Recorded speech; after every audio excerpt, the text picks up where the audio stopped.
Hey, Sue.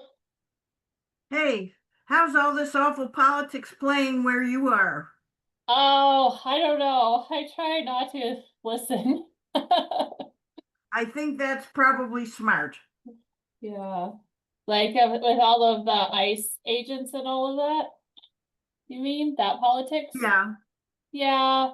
I mean, pretty quiet around here in the summertime. There's not a whole lot of people. So right here, okay. it's it's we're not being affected. That's a good thing. Yeah, yeah, yeah, yeah. Once all the students leave, I don't think there's more than 10,000 residents here in the summertime, so That's pretty, probably a very good thing. yeah. How about where you're at? How's it going? Um, well, bear in mind this is Elizabeth Warren country, Oh, right, yeah, yeah. so nobody here is very happy. Yeah, I bet. And lots of people are planning on going to the protests on Saturday, and Okay. Yeah,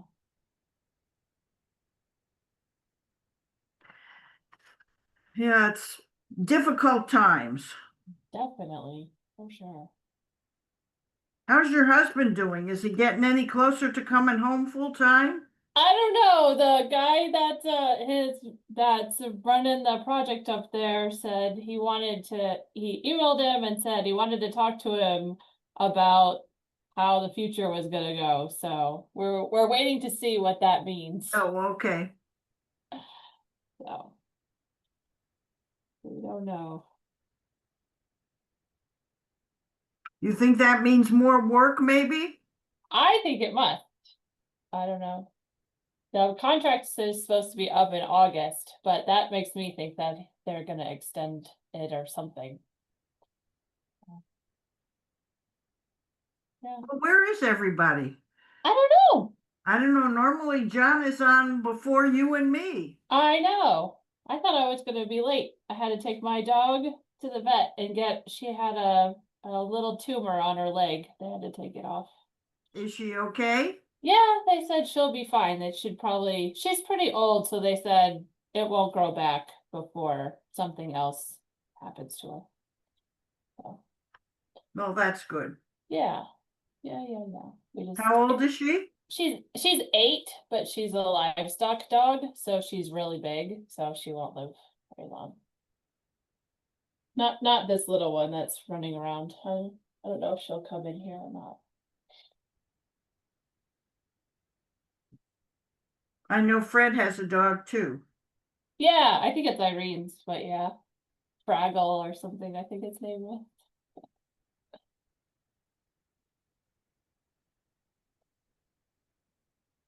Come on, everybody, let's go. I know. Hmm. Otherwise, you and I will have a chat and go on about our business.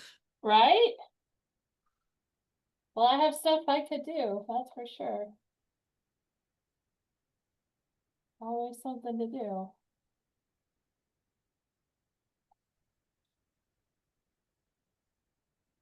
Did Howard say he was going to the West Coast? I can't remember. I don't know. I saw him on Sunday. We had a Oh, board did meeting you? thing, yeah, so he was there. He didn't, I don't remember him saying anything then. He travels a lot on business, doesn't he? I think so, yeah.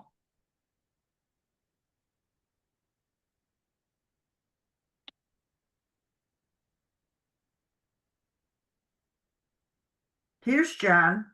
There we go. How are you all? Good. How are Hey, you? John, we said normally you're on before the two of us. Well, I've been out working and running errands and all of those kinds of things that sometimes take up a big part of the day. Yes, Yeah. I know. But I'm back.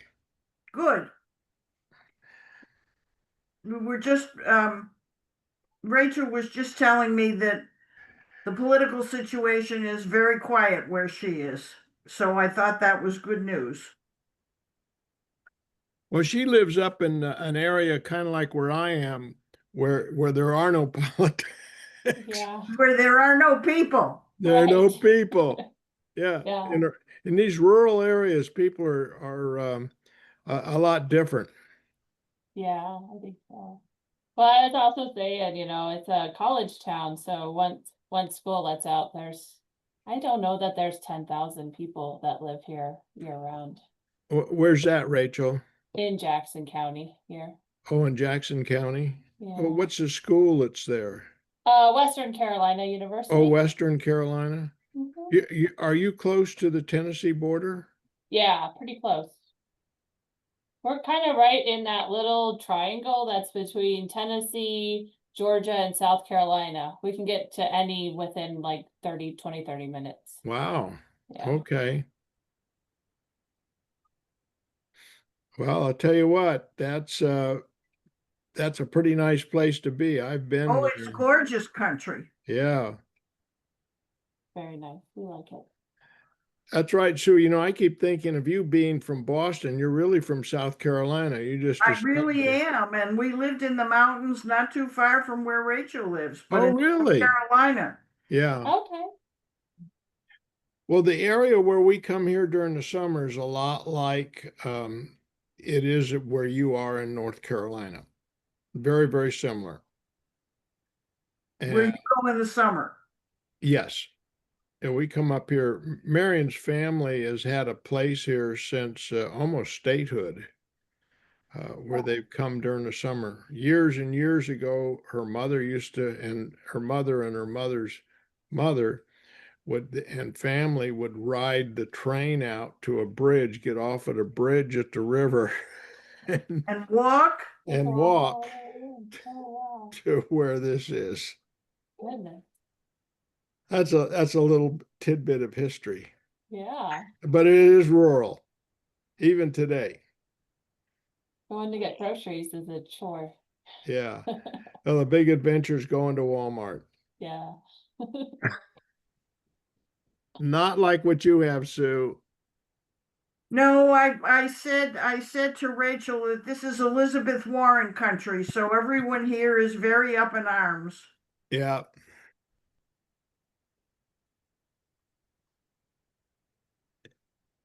Well, I have to admit, everybody here is pretty conservative, and there's not a lot of fluff. Pretty. Most people do some kind of farming and work someplace where they can, but farming is the key. And of course, this is the capital of the Cherokee Nation, so there's a lot of federal money, casino money, that's fluffing up everything. How long do you think the federal money will hold out?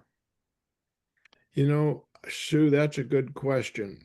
Uh, my guess is as long as you and I are alive,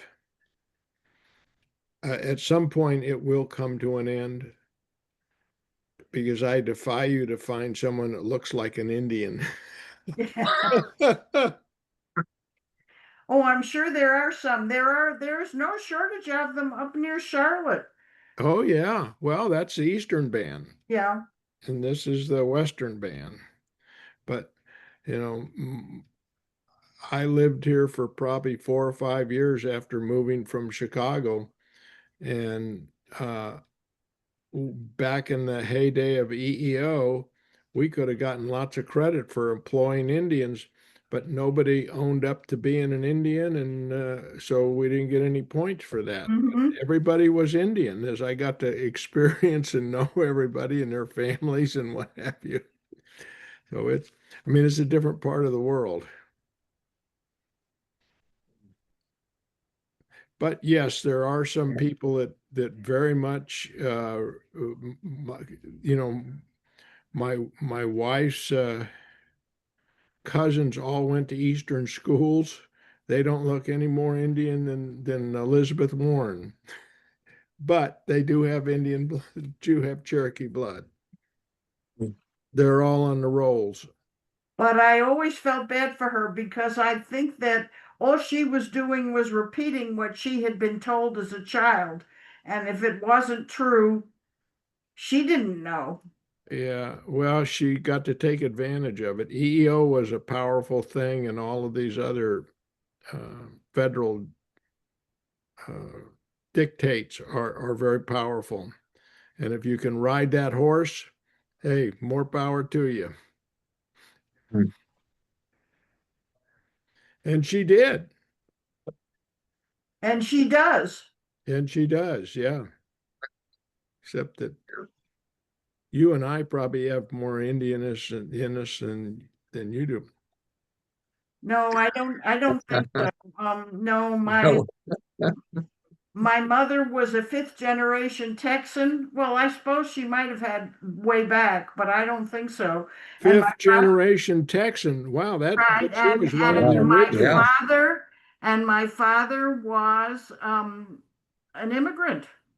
He came to the Mhm. United States right after the First World War from Nuremberg. So no, Wow. I don't think I have any Indian blood. Mhm. Yeah. Well, I don't think I do either. My lineage stops at Ellis Island pretty early, about like Mhm. 1880. Yeah. Well, well, I guess everybody is here who's going to be here, so we could start. Uh, Part of this for this coming week is really pretty good. There's some interesting stuff in this one. It's called Bahalakha, and it starts off by talking about the menorah, the candelabrum that was in the Mm. in the sanctuary. So, 'cause we're starting here with chapter 8. And if somebody wants to read the first 4 verses, that talks about the menorah there. The Lord spoke to Moses, One, saying, did you want me to not start? no, go ahead. Just one through 4. Yeah. Yeah, the Lord spoke to Moses, saying, speak to Aaron and say to him, when you mount the lamps, let the 7 lamps give light at the front of the lampstand. Aaron did so. He mounted the lamps at the front of the lampstand as the Lord had commanded Moses. Now, this is how the lampstand was made. It was hammered work of gold, hammered from base to pedal, according to the pattern that the Lord had showed Moses, so the lampstand was made. Yeah. Um, it's it's interesting. It says the 7 lamps. This was described previously in Exodus, and it had 6 lamps. 6 arms of the candelabra. It's one of these little inconsistencies you see in the biblical text. The official menorah, the menorah is the official symbol of the modern state of Israel, and the official seal of Israel, it's 6 arms, rather than 7. They go with the earlier one.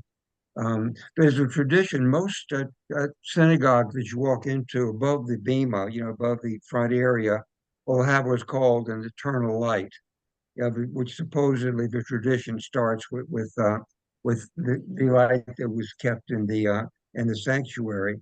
Although it's kind of a misnomer because this was really not an eternal light. It was allowed to go out during the day, and Aaron and his guys, had to clean it up and trim the wicks and put in fresh olive oil every day. So it was more of a regular light, not really an eternal light that never went out. Um, the second thing that they get into, starting with verse 5, is the ceremony for the Levites. The special status that the Levites had within Israel, and this goes into detail about how they prepared them, for their new status. This is kind of a longer one. It's 5 through 22. Somebody wants to read that one. Yeah, I'll go ahead. Fred, I've got a question Sure. first. Now, Yeah. it doesn't say what the 7 lamps represent. Yeah, they probably really don't represent. There's nowhere in the Bible where really they're supposed to represent anything. Um, Oh, okay. yeah. Well, the Well, only, maybe a they're few actually tribes got nixed. no. Yeah, there would have to be 12 lamps if it were Yeah, that. But of yeah. course, there's another menorah, that we use for Hanukkah, and that's a different one because that has 8 candles. And of course, there is a representation in Hanukkah. There are 8 candles because supposedly a miracle happened, when they were reclaiming the temple from the Greeks and cleansing it. And they wanted to light the lamps again, but there was only enough oil for one day. And so a miracle happened and the oil burned for 8 days. So, which Mhm. is why Hanukkah is an 8-day holiday. And the Hanukkah menorah is not like this one. It actually has room for 8 candles. Mhm. You're like one the first day, two the second day, and build up to the 8 days of a holiday. Right. Yeah. Okay, I'll go ahead and read. Sure. It's 5 through 22. Yeah. Uh, and the Lord spoke to Moses, saying, take the Levites from among the people of Israel and cleanse them.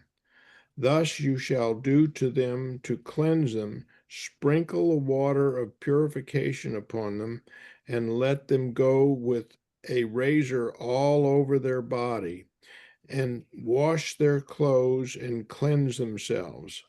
Then let them take a bull from the herd and its grain offering of fine flour mixed with oil, and you shall take another bull from the herd for a sin offering, and you shall bring the Levites before the tent of meeting, and assemble the whole congregation of the people of Israel.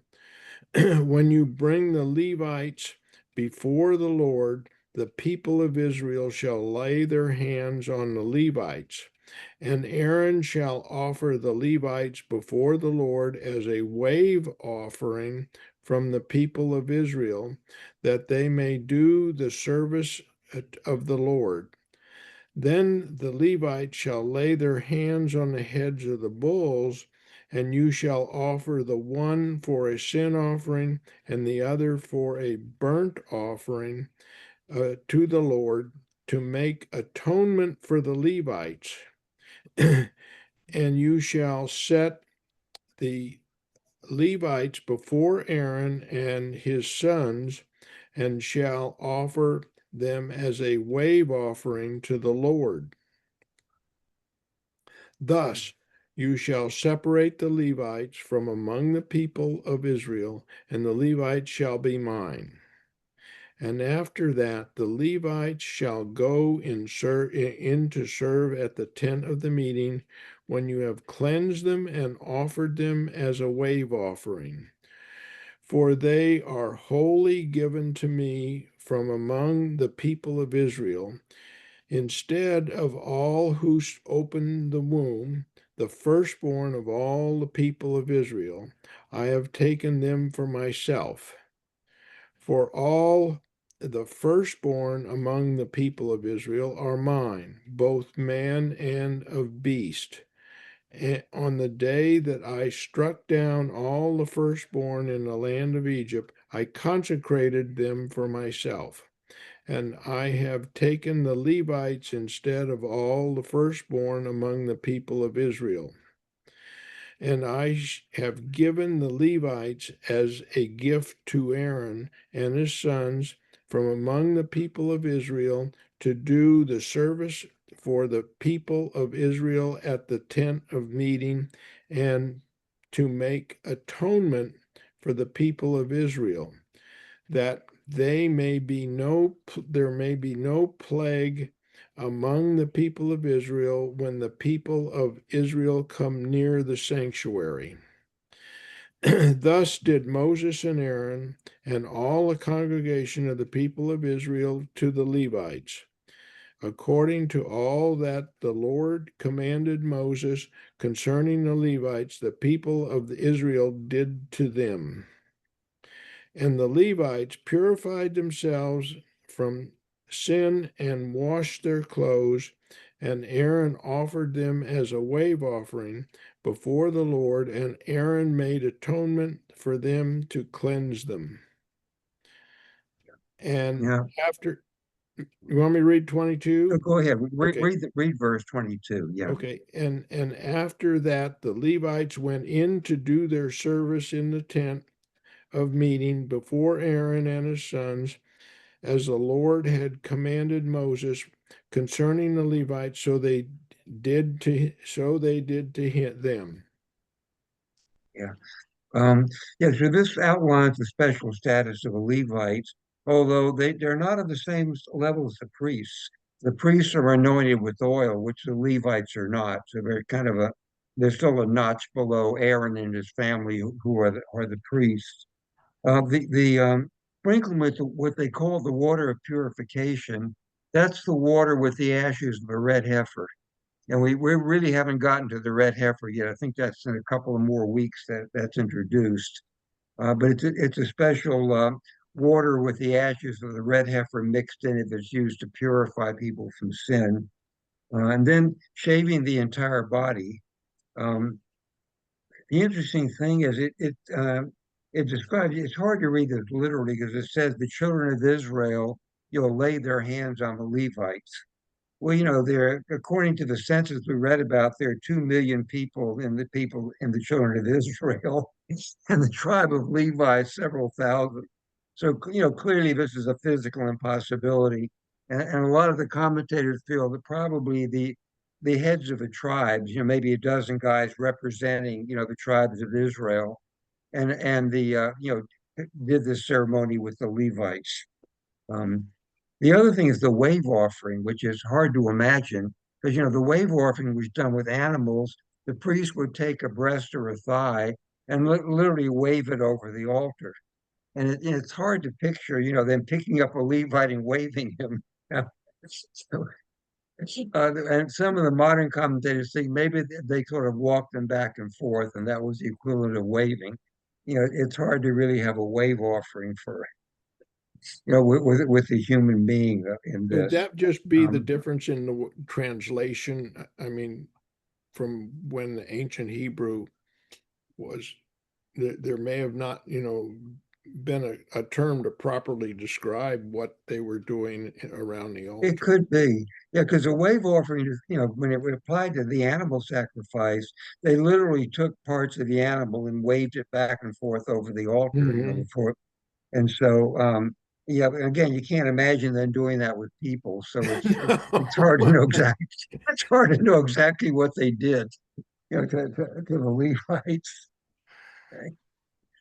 But the other thing, of course, is the idea that it's in place of the firstborn of Israel.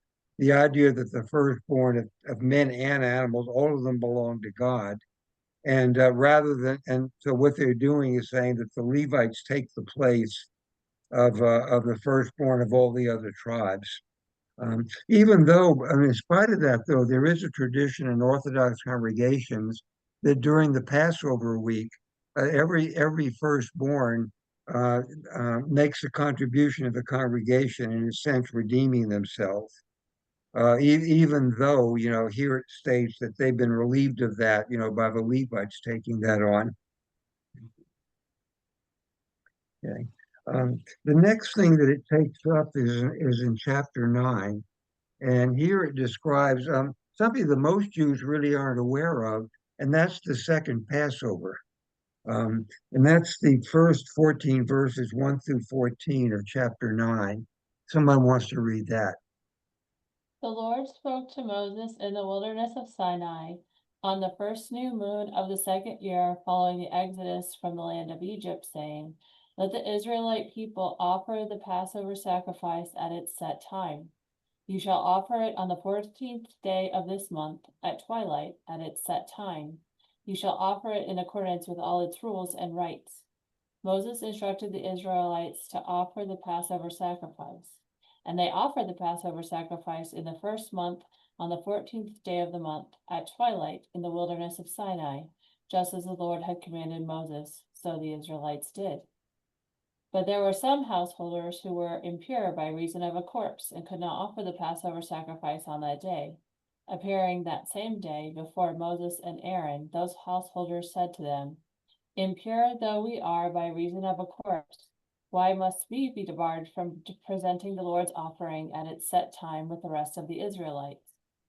Moses said to them, "Stand by and let me hear what instructions the Lord gives about you." And the Lord spoke to Moses, saying, "Speak to the Israelite people, saying, when any party, whether you or your posterity, who is defiled by a corpse or is on a long journey, would offer a Passover sacrifice to the Lord, they shall offer it in the second month on the 14th day of the month at twilight. They shall eat it with unleavened bread and bitter herbs. and they shall not leave any of it over until morning. They shall not break a bone of it. They shall offer it in strict accord with the law of the Passover sacrifice. But if any party who is pure and not on a journey refrains from offering the Passover sacrifice, that person shall be cut off from kin, for the Lord's offering was not presented at its set time. That party shall bear the guilt.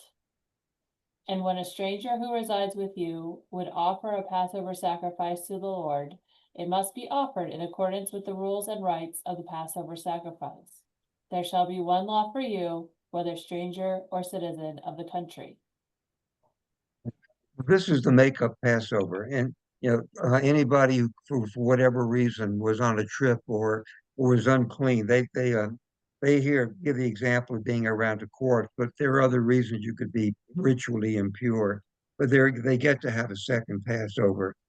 Verse 13 is kind of interesting because the phrase "cut off from his people," is used a lot, as a punishment, and nobody knows exactly what that means.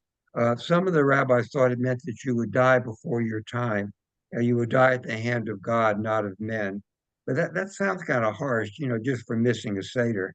And the other is that you would actually be physically separated from your people, perhaps for some length of time. You would no, but nobody really. It sounds like significant punishment, but the Bible never really spells out what it means to be cut off from your people. So the rabbis kind of argued about that. And of course, in verse 14, it says that a stranger, can participate in Passover with you. But what it doesn't say here, the rabbis later on added a rule: he had to be circumcised, which in those days would have really amounted to being converted, because it's I don't think anybody would go through circumcision just to get a free meal, just to go to a Seder. So you assume anybody who's being circumcised, is actually converting to Judaism as part, of participating in Passover. We don't really know what conversion consisted of, in the biblical era. What if there was any kind of a ritual associated with it. We know in the book of Ruth, all Ruth had to do was say, "Whither thou goest, I will go," etc. And that apparently, she became part of Israel. And it's assumed probably for men, circumcision really marked conversion. So what they're really saying is, the stranger can share the Passover, but he has to convert. Fred, it could well Yeah. be too that if you had a slave that you had for whatever period of time, that the slave decides Mhm. to convert and be a part of the tribe. Yeah. And And then, yeah, but he would have to be circumcised if he wants yes, to do yes, that. but Yeah. that's what I'm saying. Yeah. But Yeah. that would, because people were pretty nomadic and Hmm. very much the family unit, the extended family unit stayed together. I would think that certainly would be a logical source of people converting. Yeah. So, Also, if go ahead. oh, I was just gonna ask, so if like what John was saying, if somebody was a slave and then was converted, then would all the laws of like that we read earlier about having a Hebrew slave then apply to that person? I think it would. I think it really would. Um, Interesting, in fact, that might be one reason for converting, because right? let's say you Then were you could get out. a pagan. Yeah, if you were a pagan who was captured in war, by someone, now you're a slave. According to the Bible, that's a slave for life, and he can bequeath you to his children. That's just. But yeah, if you become a Jew, and then those laws do apply to you. So that would have been an incitement, to Sure. convert. Yeah. In fact, is interesting. During the Middle Ages, the church at the Council of Nicaea, actually in the fourth century, the church actually set it up as a law that no Christian servant could be employed by a Jewish household. And it seems the reason was, in order to be a servant in a Jewish household, you had to know a little bit about, you had to know what could be done and what couldn't be done on the Sabbath. You had to know how to handle food so you didn't mix the wrong foods together. And the problem is, apparently the Jewish way of life was attractive enough that some of these servants converted. And the church wanted to put a stop to that, so they made the law, no Christian service in Jewish homes. And then with verse 15, So, there's a short, yeah. Um, in so verse if we're not, 15, yeah, Fred, I'm trying to pose the question. But if everybody had converted to Judaism, mhm, then we couldn't have any work done from others on the Sabbath. yeah. Well, that's been debated forever. This whole thing about the Shabbos Goy, which the Orthodox tradition is, where you have a Gentile do stuff that you're not allowed to do on the Sabbath. But yeah, if you look at the commandment, it says, you shall do no work. Neither you nor your maid servant, nor Right. your manservant, nor your ox, nor your ass, even your Yeah, animals can't work on can't that work. day. And so how can you expect some non-Jew, to be hired to do that? And it's always been a kind of an area of contention. There are Orthodox families who will not do that. They will not have a Shabbos goy, do anything for them Mhm. on the Sabbath. Yeah, And what they say is, that if it shouldn't be done on the Sabbath, then it just shouldn't be done. Okay. Um, It- it- other Orthodox communities, think it's legitimate. It's, but to me, the Bible would seem to say that nobody should be doing work on the yeah, Sabbath. I mean, that's what it Um, sounds like in the Kiddush, right? I mean, you say it every week. That's what, yeah, I it mean, it really sounds like does.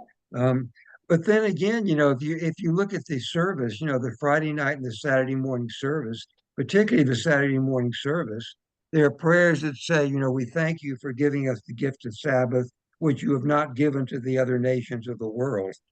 And so, if you want to use that as a reference, you can say, yeah, they don't participate in this, so there's no reason why they can't, do stuff for us on the Sabbath. It's you can argue it either way. Hmm. Fred, I was just thinking too, this idea of separation. Mhm, Back at that time, if you had leprosy, you were separated from the clan, right? mhm. And maybe that's what they mean by separation, is you were just placed apart and you didn't have access to all of the family It could be. and food and that type of thing. Yeah, actually, during the Greco-Roman period, the main rabbinic sanction was something called putting someone in cherem, which really meant that for a specified length of time, several days or maybe even several weeks or months, you were expelled from the Jewish community. No one Mhm. was allowed to do business with you. In fact, no one was allowed to come within 4 cubits. Was the thing? No one could come within 4 cubits of you, which was 6 feet. And this, would be for a certain period of time, because it's really the only sanctions the rabbis had. They had no police force, no army, no penitentiary system. The only sanctions they really had, was that they could deprive you of being a member of the community for a length of time, and that was apparently fairly commonly prescribed. Um, Probably the most extreme example of that would be in the 17th century with Spinoza, who was expelled from the Amsterdam Jewish community, and that was a lifetime ban, although that was pretty rare. Um, then there's a really interesting section next from verses 15 through 23, the cloud of fire. Someone want to read that? I can keep Uh, going. Okay. On the day that the tabernacle was set up, the cloud covered the tabernacle, the tent of the pact, and in the evening it rested over the tabernacle in the likeness of fire until morning. It was always so. The cloud covered it, appearing as fire by night. And whenever the cloud lifted from the tent, the Israelites would set out accordingly. And at the spot where the cloud settled, there the Israelites would camp. At a command of the Lord, the Israelites broke camp, and at a command of the Lord, they made camp. They remained encamped as long as the cloud stayed over the tabernacle. When the cloud lingered over the tabernacle many days, the Israelites observed the Lord's mandate and did not journey on. At such times as the cloud rested over the tabernacle for but a few days, they remained encamped at a command of the Lord and broke camp at a command of the Lord. And at such times as the cloud stayed from evening until morning, they broke camp as soon as the cloud lifted in the morning, day or night. Whenever the cloud lifted, they would break camp. Whether it was 2 days or a month or a year, however long the cloud lingered over the tabernacle, the Israelites remained encamped and did not set out. Only when it lifted did they break camp. On a sign from the Lord they made camp, and on a sign from the Lord they broke camp. They observed the Lord's mandate at the Lord's bidding through Moses. To me, that's one of the most interesting verses because at least that as I get older and look back on my life, I think really one of the most difficult decisions you have to make in life is whether to go or stay. Have I been here long enough? Is it time to move on? Whether it's where you're living or whether it's a job or whether it's a relationship. And you almost wish, you had your own personal pillar of cloud, that would tell you it's time to get up and go. Or no, you can stay here. You're doing good here. It really would be great to have something like that just on a personal level. I also think like there's like a lot of repetition. It almost sounds like it was a poem or a song. The way it just keeps. Yeah, it is. It's that's kind of the style. One theory is, the Bible is very repetitive in some areas, which it gets kind of boring when you're reading it. But then you figure a lot of this was probably oral for was written down. If you're giving a speech, whether it's a sermon or a political speech or whatever, sometimes repetition can be very effective, in making a point. Whereas, when you read it in a book, it's just boring, it's tedious. And which that's evidence to some scholars that a lot of this was probably oral and before it was written down. It wasn't originally, a written document. And then with going on to chapter 10, they get off on a totally different subject again. This is the silver trumpets. And that's the first 10 verses of chapter 10, 1 through 10. Harold, it's your turn. Yeah, I had to run out to the drugstore for something. So Okay. yeah, I'm getting abused.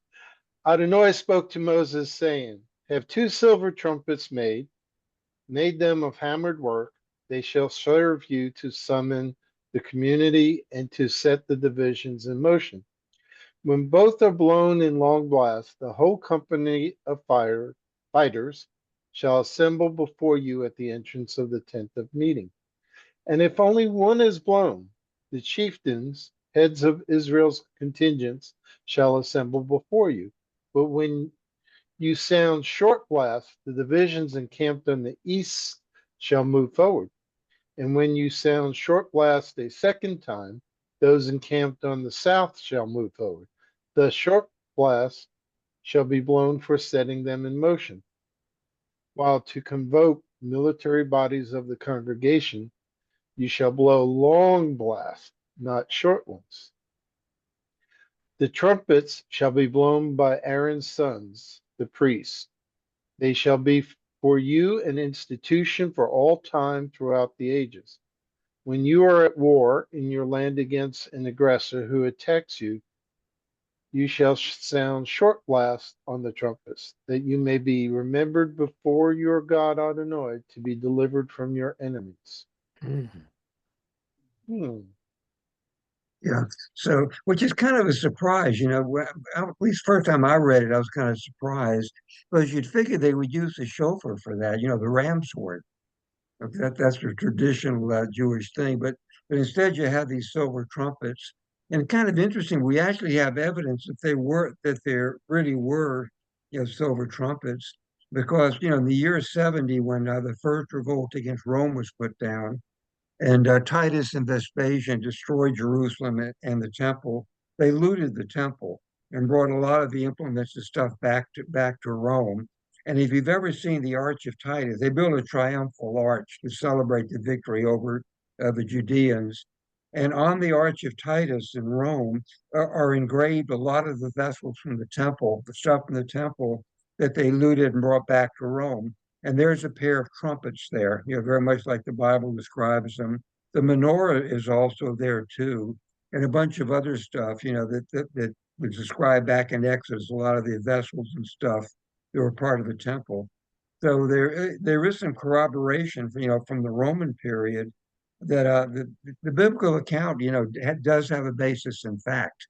And this is not all myth. They didn't make up all this stuff. There really were But the trumpets, and there was the menorah. but so they have, and maybe I just don't understand the geography here, but they're only moving south or east. What about north and west? Well, it doesn't give that, right? It's not really complete. Mainly they're moving toward the east. Well, no, actually not, because there is no general direction. If you look at books that have maps of what they went over the 40 years, they just really just went back and forth and up and down through the Sinai Peninsula. The idea was that it only took them 2 years to get to the Jordan River. But then, in fact, we'll read about that next week. Moses sends the spies over. The spies say, we don't want to do this. We should have gone back to Egypt. And then God said, you're going to walk around in circles in the desert until this generation dies off. And that's 38 more years. So it's 40 years in all. But what they were doing really for those 38 years is not going anywhere in particular, just kind of going back and forth and up and down in the Sinai Peninsula. So there really was no overall direction to it at that point. They were just sort of waiting around, what we would call dead men walking, in a sense. Hmm. Okay. And then there's a little short thing. After 10, there's kind of a long stretch where they describe, which tribe went first and which went second, the order in which the tribes march, which really isn't very interesting. There is one little interesting part, though, that starts with verse 29 in chapter 10, verse 29 through 31, just those brief verses. It's kind of interesting. Somebody want to read those verses, 29 through 31. Sure, I'll go ahead. And Moses said to Hobad, the son of Reuel, the Mennonite Moses, father-in-law, we are setting out for the place to which the Lord said, I will give it to you. Come with us, and we will do good to you, for the Lord has promised good to Israel. But he said to him, I will not go. I will depart to my own land and to my kindred. And he said, please do not leave us, for you know where we should camp in the wilderness, and you will serve as eyes for us. And if you go with us, with whatever good the Lord will do to us, the same will we do to you. Yeah, 32. so, Yeah. yeah, this is confusing because basically, we learned previously that Moses' father-in-law was Jethro. And now you got these other two names, Hobab and Ruel. It's Mm-hmm. almost like one of these Russian novels where everybody has three or four names. And a lot of the rabbinic commentators say that Hobab, Ruel, and Jethro were all the same guy. They just used different names at different times, and it may reflect different traditions. But it is interesting. There was one faction of the Midianites, a family of the Midianites called the Kenites, who did sort of ally. They didn't convert, but they allied themselves with the Israelites and crossed over with them. And actually, they were Bedouins who actually roamed around the Negev desert. Jeremiah talks about them in his book, and they're mentioned later on in the Bible. So there was one faction of the Midianites who actually did go with the Israelites and ally themselves with them. Of course, some of them didn't, because we know in the book of Judges, Gideon fought the Midianites. So, Mm-hmm. not all the Midianites were on the same side. But this was a faction that eventually did ally themselves with Israel. And then going over to 11, this was a long parsha. Um, here Can I ask a question about that? I guess I'm trying to think about, like, so what? I guess, well, I guess this says the Midianite for sure. But I guess I was thinking about, isn't there later a time where Aaron and Miriam are talking about Moses's wife and they refer to her as the Yeah, Cushite? yeah. So I guess Mhm. maybe he could have had more than one father-in-law, but then this does say Midianite, so that doesn't solve the problem. Well, we're going to get to that in a minute. Actually, that's Okay. near the end of this parsha. Yeah, Oh, okay. there's a lot. Actually, there was a lot of argument about that. Um, but in chapter 11, the first 15 verses, 1 through 15, um, is actually kind of sets the theme for the rest of the Torah. Really, the people complaining and Moses having to deal with it. Somebody want to read 1 through 15 in chapter 11? I'll Sue, I do it. think it's your turn. Uh, Oh, I okay, was going to do it since okay. I was late. Um, the people took to complaining bitterly before Adonai. Adonai heard and was incensed. A fire of Adonai broke out against them, ravaging the outskirts of the camp. The people cried out to Moses. Moses prayed to Adonai, and the fire died down. That place was named Taberah because of a fire of Adonai had broken out against them. The riffraff, can't believe that's actually a translation, in No, the it is midst, actually, yeah. That's an accurate translation of the Hebrew, yes. wow, the riffraff in their midst felt a gluttonous craving, and then the Israelites wept and said, if only we had meat to eat. We remember the fish that we used to eat free in Egypt, the cucumbers, the melons, the leeks, the onions, and the garlic. Now our gullets are shriveled. There is nothing at all, nothing but this manna to look at. Now the manna was like coriander seed, and in color it was like bdellium. The people would go about and gather it, grind it between millstones, or pound it in a mortar, boil it in a pot, and make it into cakes. It tasted like rich cream. When the dew fell on the camp at night, the manna would fall upon it. Moses heard the people weeping, every clan apart at the entrance of each tent. Adonai was very angry, and Moses was distressed. And Moses said to Adonai, why have you dealt it ill with your servant? And why have I not enjoyed your favor, that you have laid the burden of all this people upon me? Did I produce all these people? Did I engender them? That you should say to me, carry them in your bosom, and as a caregiver carries as a caregiver carries an infant to the land that you have promised on oath to their fathers. Where am I to get meat to give to all these people when they whine before me and say, give us meat to eat? I cannot carry all this people by myself, for it is too much for me. If you would deal thus with me, kill me rather, I beg you, and let me see no more of my wretchedness. Then Yeah. Adonai said, So yeah, just that got it. just stop at that point. Yeah. This is standard operating procedures. People are always whining about something. That riffraff thing though, this is the second time it was mentioned. In the story of the actual Exodus, it said along with the Israelites, there was what was called a mixed multitude went up with them. And the rabbinic interpretation of that is, with all the chaos going on in Egypt at the time, when the Israelites left after these 10 plagues had ravaged the whole country, the firstborn of all the Egyptians had died, the land was in a state of chaos. It was a great opportunity if you were an Egyptian who needed to get out of town for any reason, go ahead and join the Jews and get out. And the theory is that these are the people that caused most of the trouble.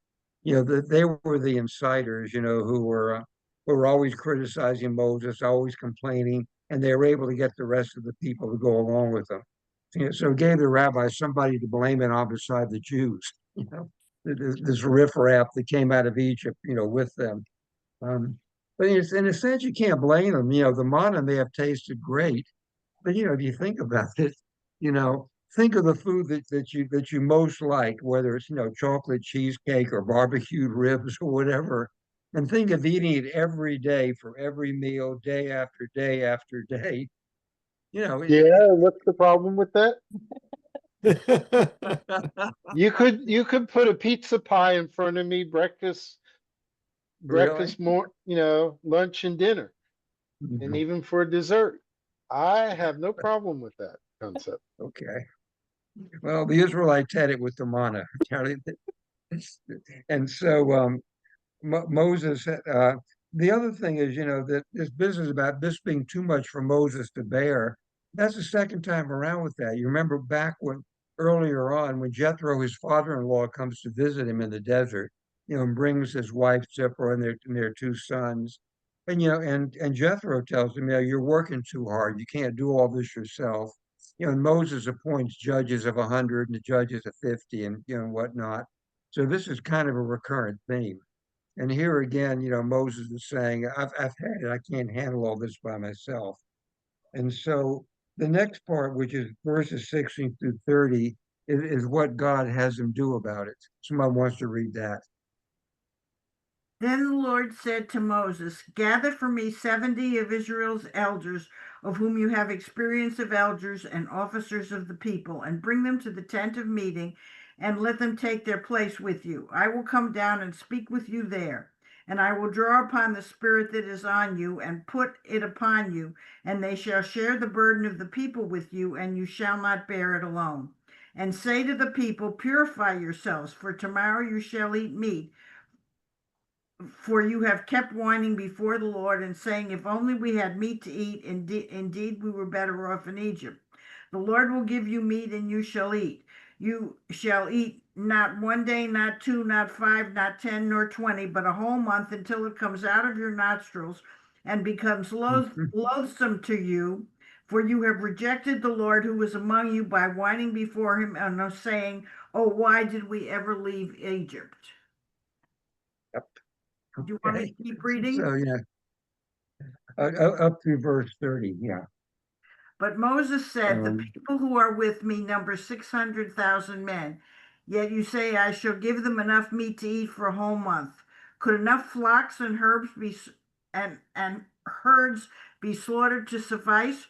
Or could all the fish in the sea be gathered for them to suffice? And the Lord answered Moses, is there a limit to the Lord's power? And you shall see whether what I have said happens to you or not. And Moses went out and reported the words of the Lord to the people, and he gathered 70 of the people's elders and stationed them around the tent. Then the Lord came down in a cloud and spoke to them. He drew upon the spirit that was on him and put upon the 70 elders. And when the spirit rested upon them, they spoke in ecstasy, but did not continue. Two men, one named Eldad and the other Mendad, that had remained in camp, yet the Spirit rested upon them.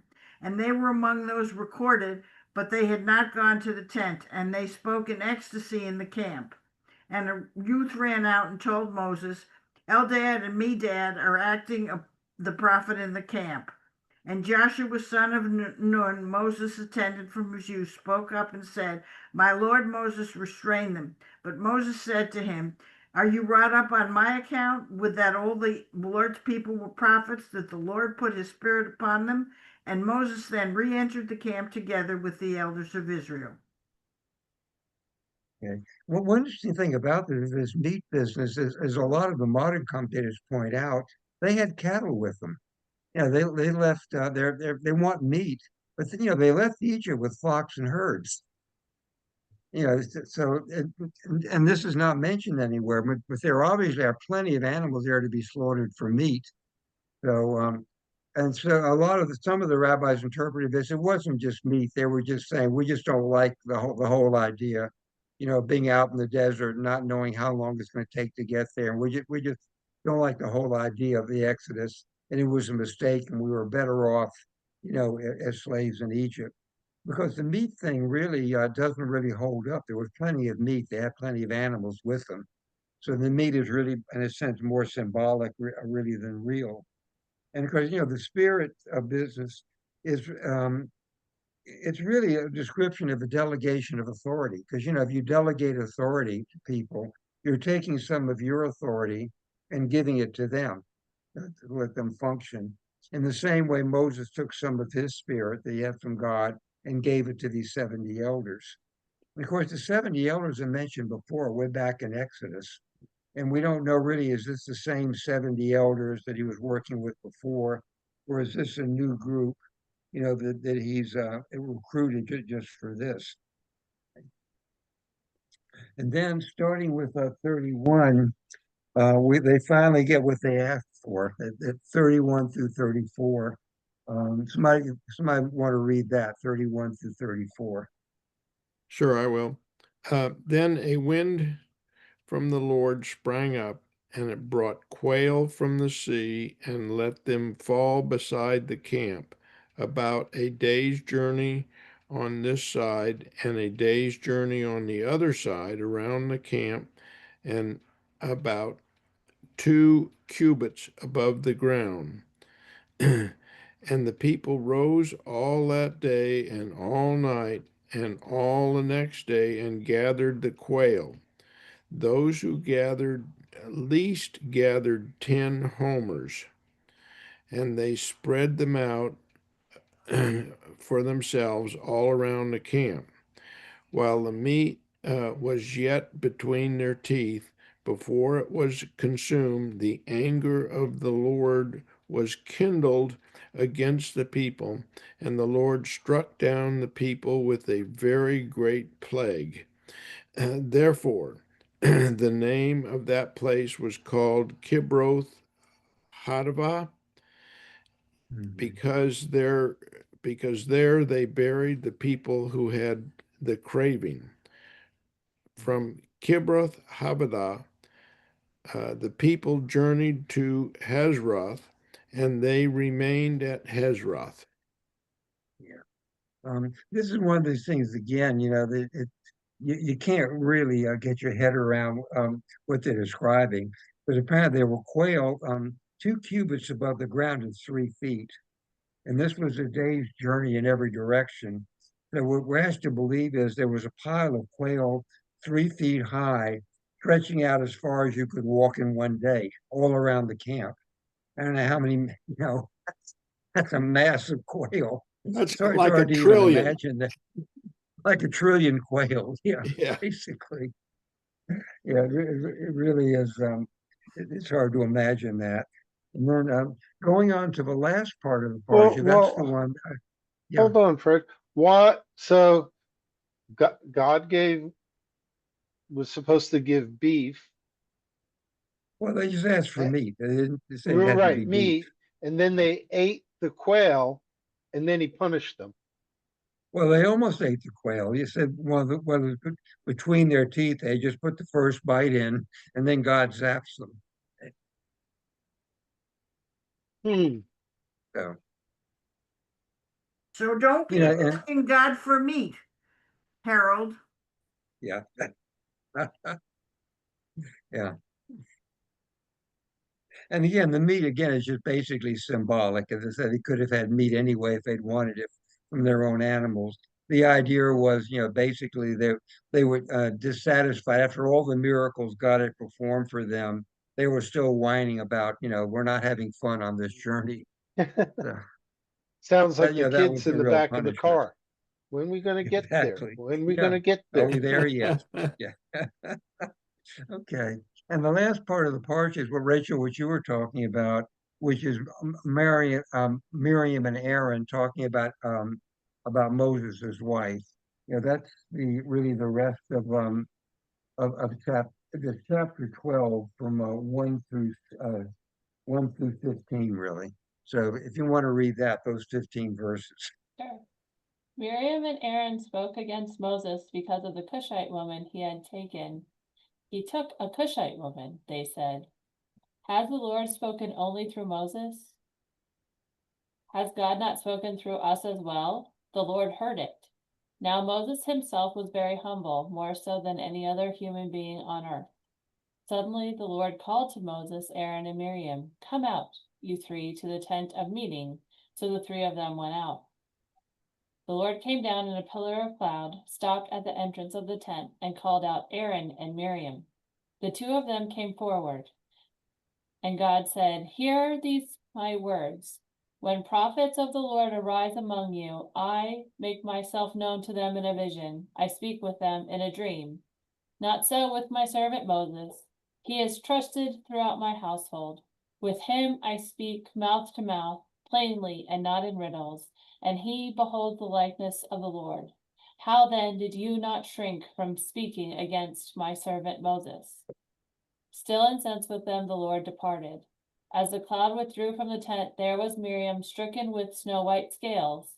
When Aaron turned toward Miriam, he saw that she was stricken with scales. And Aaron said to Moses, "O my Lord, account not to us the sin which we committed in our folly.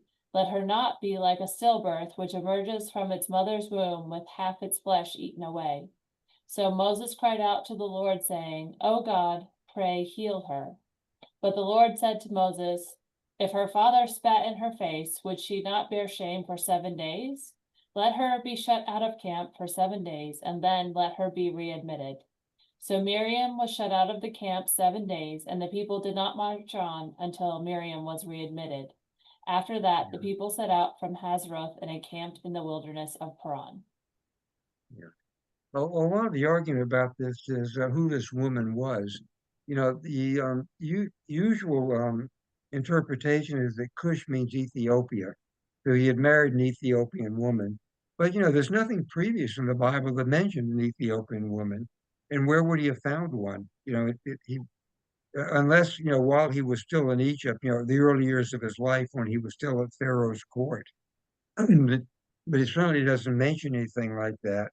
Um, but if he did marry an Ethiopian woman, it could be interpreted as a racist comment. You know, why are you marrying a black woman? The other possibility is that Cush might be another name for Midian. And so for some reason they're objecting to Zipporah, you know, the wife that we know that he married. But the odd thing is that that's not really what it's about. Because if you look at the second verse, what they really get on is why is God speaking only to Moses and not to us? So, you know, they may be using the Cushite woman as part of the complaint, but that's not their real beef with Moses. What they are, they're just jealous because God has picked Moses to talk to and not to them. And particularly with Miriam, because you figure Miriam is at least, you know, probably 10 years older than Moses. You know, Moses is the baby of the family. You know, both Aaron and Miriam are older than him. And you know, the episode where Miriam is the one who takes Moses as a baby and puts him in the Nile, you know, then watches to see Pharaoh's daughter. So she must have been, you know, probably at least a teenager by then. So she's, you know, more than 10 years older than Moses. And it may just be jealousy, you know, that Moses has been given this position as the leader, whereas, you know, she and Aaron, who are his older siblings, you know, have subordinate positions. So it could just be that. And of course, she's stricken with what probably is leprosy, you know, this white scaly stuff. And of course, the prayer that Moses has is actually the shortest prayer ever recorded. It's only 5 words in the Hebrew, 5 syllables actually. It's El Na Rafa Na La. That's the whole thing, which is please God, please heal her. And that's the 5 Hebrew words. So it's the shortest prayer ever recorded anywhere in the Bible, really, or anywhere else. Of course, the question comes up: why was she punished and not Aaron? You know, they're both complaining, and it's Miriam that gets punished. Aaron doesn't. You know, the rabbis tried to wiggle out of that. There's later a rabbinic commentary that Aaron was punished because of all the anguish of seeing his sister stricken like that. You know, that was his punishment. But you know, that doesn't really hold up. You know, it's just this typical prejudice the Bible has. You know, blame the woman. Aaron doesn't get stricken with leprosy. Miriam does. Hmm.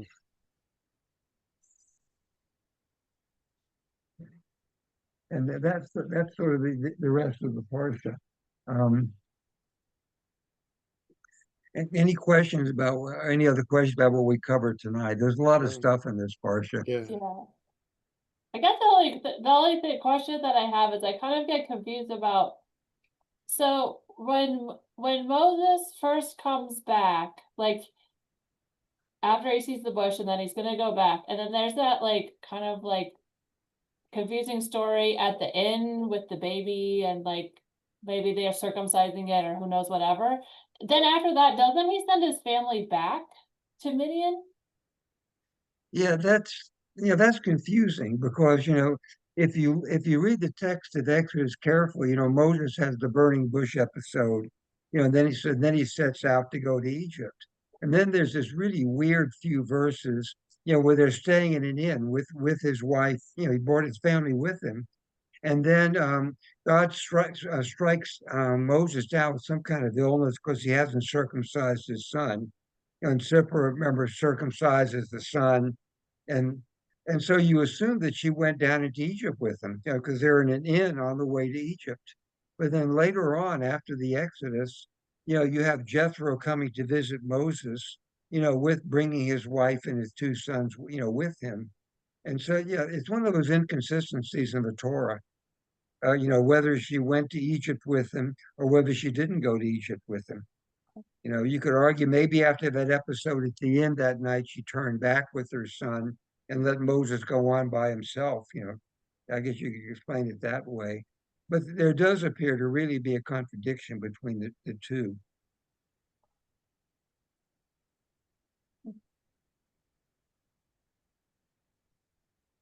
Okay. Well, next week we get to read about the 12 spies and everything that went on from there. So it's a good portion for We the next time. Go to chapter 13 next. Yeah. Yeah, next time we'll start with chapter 13. Thank you, Fred. Thanks, Okay. Fred. Thanks. Okay, see you Have a next good week. week, all. Okay.